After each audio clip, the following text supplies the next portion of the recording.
Do you like to cook? Yes, I do. I find cooking relaxing after a long day at work. Is there any kind of food you don't like? I don't really like fried chicken. It's too high in fat for me. Do you eat out or cook at home? I usually cook at home, but I sometimes go out to eat when I'm busy. How often do you cook? I cook whenever I have free time. My mom is usually the one who cooks, though. She's a great cook. What's your favorite food? I love sushi.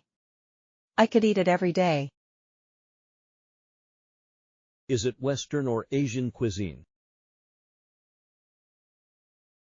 It's Asian cuisine.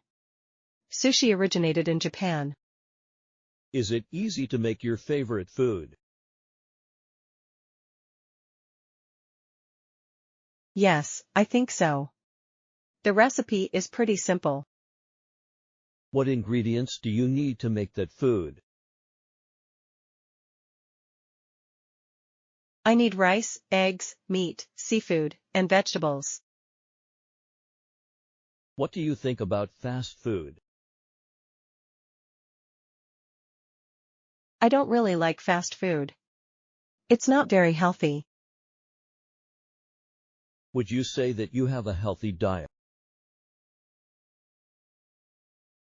Yes, I would. I try to eat plenty of fruits, vegetables, and whole grains. I also limit my intake of processed foods and sugary drinks.